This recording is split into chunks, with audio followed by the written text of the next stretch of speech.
Bueno, ya les contaba al principio del programa acerca del interesantísimo tema de conversación del cual vamos a hablar ahora en nuestro jueves de ciencia. Tiene que ver con un estudio, el desarrollo en realidad de protocolos de entrenamiento de percepción visual, percepción de rostros en personas con baja visión. Esto tiene que ver con la intención y la necesidad de mejorar la calidad de vida de los pacientes con una capacidad visual reducida, particularmente adultos mayores, pero bueno, obviamente también otro tipo de pacientes, y esta terapia permite ayudar a personas con baja visión a identificar rasgos faciales y también emociones. Para conversar acerca de esto estamos con la doctora María de los Ángeles Jurisic Urzúa, que es investigadora del Instituto de Neurociencia Biomédica, BNI, de la Facultad de Medicina de la Universidad de Chile, y académica del Departamento de Oftalmología de la Universidad de Chile. Doctora, ¿cómo está? Muy buenas tardes, bienvenida. Hola, Polo, buenas tardes también. Muchas gracias por la invitación. No, muchísimas gracias a usted. Cuéntenos de este desarrollo, porque es un estudio, obviamente, pero tiene que ver con el desarrollo de una terapia. Cuéntenos de qué se trata, cómo surge y cuáles son los pasos que está siguiendo ahora. Mira, Polo, nosotros llevamos bastante tiempo trabajando con pacientes con baja visión y en particular con pacientes que tienen pérdida de la visión central. Es decir, que por alguna enfermedad, hay distintas patologías que pueden producirlo, han perdido la capacidad de ver por el centro de su visión, que es la parte de nuestra visión que nosotros más utilizamos para ver, ¿no? Entonces, estos pacientes, al perder la capacidad de ver por el centro de la visión, pierden algunas capacidades visuales por sobre otras, y en particular se ven muy afectadas habilidades como la lectura y el reconocimiento de rostros. Entonces llevamos varios años trabajando con este tipo de pacientes y tratando de desarrollar estrategias de rehabilitación que permitan explotar el potencial visual remanente, que en este tipo de pacientes es la periferia visual. Y ¿cómo llevamos a cabo este entrenamiento? En general se trata de aprovechar, de fomentar la neuroplasticidad que ocurre naturalmente en el cerebro de estos pacientes y aprovechar la visión remanente de la periferia, entrenándolos en sesiones progresivas durante el tiempo para que ellos puedan percibir mejor los estímulos. Ahora en particular nos encontramos trabajando en la percepción de rostros y en dos aspectos de los rostros. Los rostros nos entregan tanto información de la identidad de la persona con la que nos encontramos como de su estado emocional. Entonces trabajamos tanto en la percepción de rasgos faciales para reconocer la identidad, como en la percepción de expresiones faciales que nos permiten inferir el estado emocional de la persona con la que nos encontramos. Explíquenos un poco la composición de la visión. Usted decía, está la visión central, está la visión periférica también, y cada una cumple una función distinta y es, por así decirlo, leída de manera distinta por el cerebro, ¿no? Claro, mira, bueno, normalmente nosotros utilizamos la visión central para ver, ¿no? Uh-huh. Es decir, alineamos los objetos de interés con el centro de nuestra vista. Es algo que puede comprobar cualquier auditor o tú mismo en donde están. Cuando ustedes están mirando un objeto, están usando el centro de su visión. Y los objetos que están en la periferia de nuestro campo visual no son objetos a los que estemos atendiendo normalmente. Por supuesto que están ahí, y probablemente si algún objeto se mueve en la periferia de nuestra visión, nosotros vamos a mover el ojo para alinearlo con ese objeto de interés y mirarlo. Uh-huh. Pero en la práctica, en la mayoría de las tareas visuales, nosotros utilizamos la visión central para ver. Y la visión periférica es más bien un apoyo para llamar nuestra atención. No sé, si tú vas caminando por la calle, aunque uses la visión central para ver, es extremadamente útil que si aparece un auto en tu periferia, te des cuenta, la veas, atiendas y muevas el ojo para alinearlo con este auto que está apareciendo. Y de alguna forma, claro, no solo concentramos nuestra visión a través de la visión central en estos objetos o situaciones, sino que también de alguna manera tomamos conciencia y los, por así decirlo, los vemos y los observamos a través de esa visión central, porque claro, lo que está pasando en la periferia uno como que no tiene mucha conciencia de lo que hay ahí, ¿no? Eso es súper interesante porque en general nosotros ponemos atención y por lo tanto tenemos conciencia de algunos estímulos por sobre otros.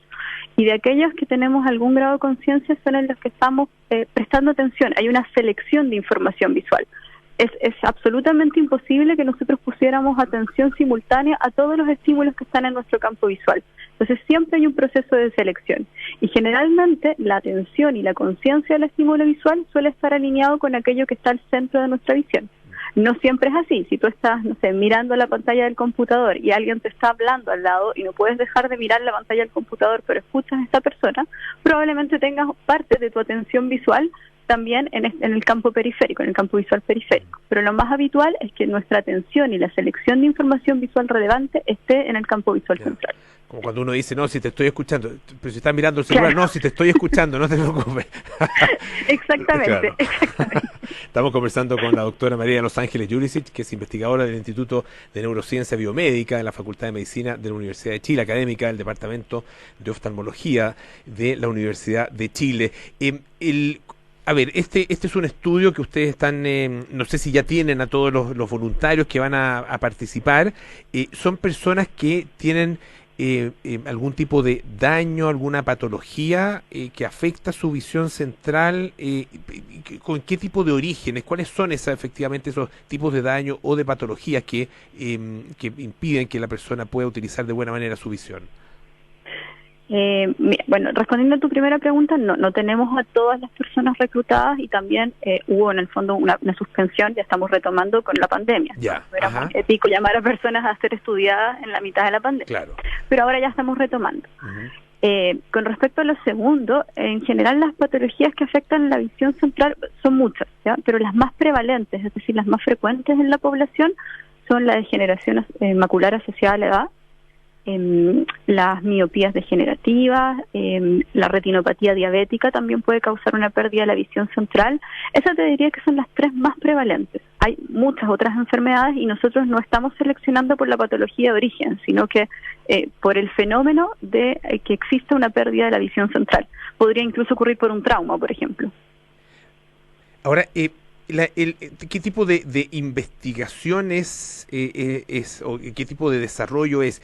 ¿Es un desarrollo de corte oftalmológico, digamos, neurológico? Porque finalmente, claro, la visión y por lo que ustedes quieren, la visión y la función cerebral están muy unidas, obviamente, lo sabemos, pero en este caso la plasticidad de la visión y la plasticidad cerebral van muy de la mano. Sí, mira, esa es una pregunta interesante. Yo tengo doble militancia, como tú bien dijiste, pertenezco al Instituto de Neurociencia Biomédica y también al Departamento de Oftalmología de la Universidad de Chile. Claro. Y este estudio está un poco en esa interfaz. O sea, estas son personas que tienen una patología que afecta su visión en el ojo, en la retina en particular, ¿no? Es una patología de carácter oftalmológico. Sin embargo, a lo que nosotros apuntamos con la rehabilitación no es a mejorar ese daño en el ojo, que es irreversible, sino que a explotar el potencial de neuroplasticidad que existe todavía en el cerebro, porque es el cerebro el que va a procesar los estímulos que provienen de la retina. Y al final quien ve es el cerebro, con la información que proviene del ojo. Pero el que tiene la percepción visual es el cerebro. Claro. De alguna manera el ojo es el instrumento, pero el que ve en definitiva es el cerebro. ¿Y cuánto efectivamente puede utilizarse la visión periférica para de alguna forma reemplazar o complementar la visión central o la pérdida de la visión central? ¿A cuánto se puede llegar en el desarrollo de esa capacidad? Mira, esa es una pregunta interesante. A ver, la visión periférica, espontáneamente las personas que pierden la visión central comienzan a utilizar la visión periférica. El problema que tenemos en nuestra visión periférica es que tiene una menor agudeza visual, o sea, la capacidad que tenemos de distinguir estímulos muy pequeños o detalles en los estímulos visuales es relativamente baja. Entonces, una de las primeras estrategias y de las más convencionales para estos pacientes es usar cosas que aumenten el tamaño de los objetos, lupas, lentes, prismas, que van a aumentar el tamaño del objeto que está viendo. La estrategia que usamos nosotros es distinta, no estamos usando una lupa ni nada que aumente el tamaño, sino que lo que hacemos es enseñar a las personas con menos información disponible a conseguir el mismo desempeño. Es decir, si tú con la visión periférica el rostro a lo mejor no ves el nivel de detalle que verías con la visión central, se ve más borroso o no alcanzas a distinguir, no sé, las arrugas de la cara, que tú igual puedas obtener la información de la identidad.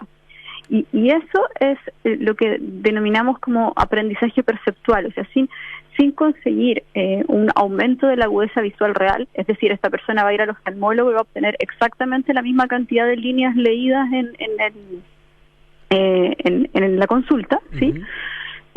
La persona puede mejorar su desempeño en tareas visuales, y esto no se produce por una mejora en el ojo propiamente tal, sino que en cómo el cerebro aprovecha esta poca información.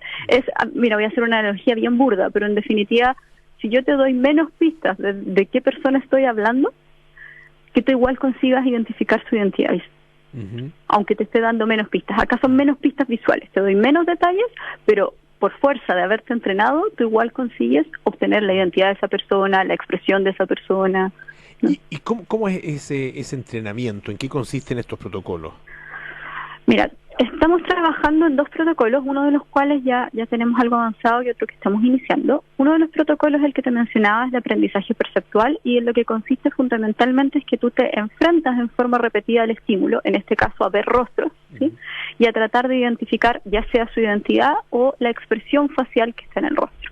Entonces, la primera sesión tú te enfrentas a 40 estímulos, los ves y te preguntan cuál es la expresión facial de ese rostro o cuál es la identidad facial de ese rostro, y tú respondes. Y generalmente las personas, como su primera sesión, no tienen un gran desempeño. Conforme tú vas avanzando en las sesiones, hasta ahora nosotros tenemos un protocolo de 5 sesiones, el desempeño va mejorando. Y este desempeño puede mejorar en 2 parámetros, ya sea que tú consigas identificar mayor cantidad de rostros correctamente, o que te demores menos tiempo en identificarlo. Ambas cosas son muy útiles, en una muy evidente porque identificas un mayor número, y en el otro quizás menos evidente, es muy útil en una instancia social, porque no te sirve de nada reconocer que una persona está enojada si lo reconoces 5 minutos después de que la persona se enojó. Entonces la rapidez también es muy relevante. El otro tipo de tarea en la que estamos trabajando, o la otra forma en que estamos tratando de mejorar el reconocimiento de rostros, es con un entrenamiento que se llama entrenamiento oculomotor, y en este estamos recién empezando a reclutar personas. La idea del entrenamiento oculomotor es que las personas aprendan a fijar su visión. Cuando tú usas la visión central, normalmente mantienes el ojo relativamente fijo en el objeto de interés. Es decir, no sé, estás mirando la pantalla de tu computador y la palabra que está puesta arriba la miras y tu ojo se mantiene relativamente quieto. Hace pequeños movimientos, pero no muy grandes, nunca salen de la palabra que estás leyendo. Las personas con pérdida de la visión central pierden esa capacidad de estabilizar la mirada en un estímulo. Entonces, mueven mucho el ojo desde el estímulo de interés hacia estímulos que no son de interés o que están lejos de ese estímulo. Entonces, nosotros estamos usando distintas sesiones de entrenamiento, también ahora estamos trabajando con 5, con la idea de que las personas puedan aprender a estabilizar la mirada y volver a fijar, pero ya no usando la visión central, sino que usando la visión periférica. Creemos que con ambos tipos de entrenamiento vamos a obtener resultados más o menos similares en mejoras de desempeño o de tiempos de reacción, pero pensamos que con el entrenamiento oculomotor quizás este aprendizaje puede transferirse a otro tipo de habilidades. Es decir, que no solo sea útil para reconocer rostros, sino que a lo mejor sea útil también para leer más rápidamente, para otro tipo de cosas que las personas con baja visión han perdido. Claro, porque la verdad que un daño o una pérdida de la visión central tiene impacto obviamente en todos los ámbitos de la existencia, ¿no? Claro, pero uno de los más, bueno, está el tema de la lectura, el tema obviamente de los desplazamientos que también se dificultan, pero efectivamente el reconocimiento de los rostros y las expresiones es absolutamente crucial en cualquier interacción humana, y de hecho los seres humanos de alguna manera somos evolutivamente expertos, todos, digamos, sin haberlo estudiado, en justamente en la lectura de las emociones del resto. Es algo muy propio, digamos, del ser humano, y claro, no tener el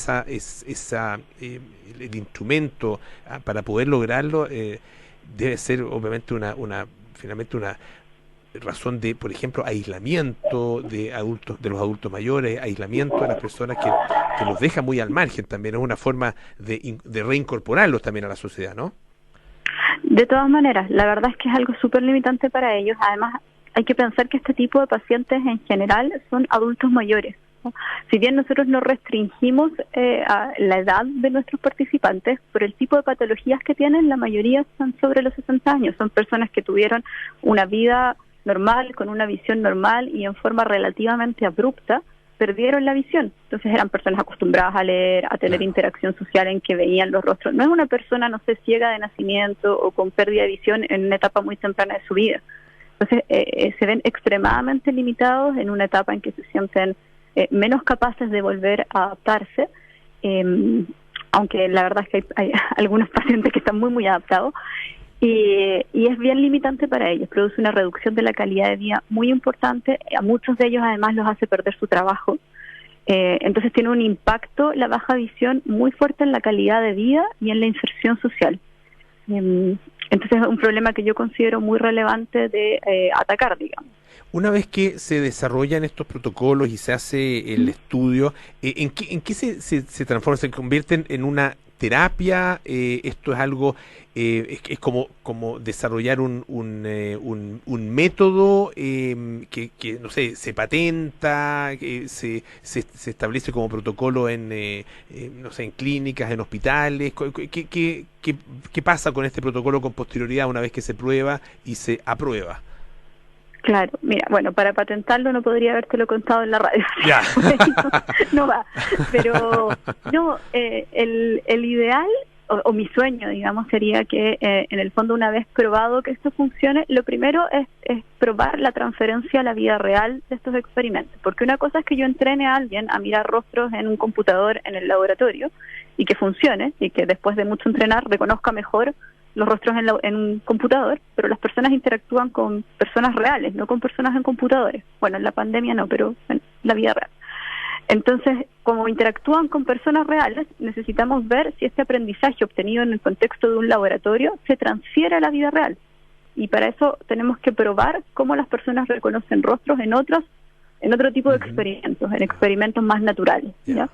Hecho esto, obviamente mi sueño es transferirlo a la clínica. Nosotros trabajamos muy codo a codo con la unidad de baja visión del Hospital Clínico de la Universidad de Chile, que es una de las pocas unidades dedicadas a la rehabilitación visual de pacientes con baja visión.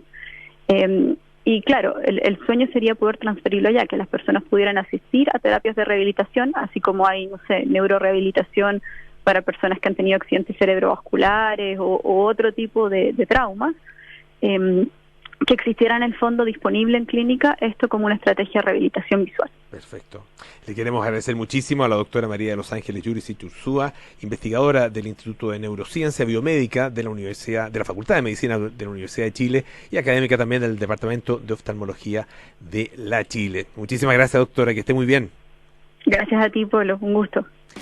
Igualmente, ya nos vamos, sí pues.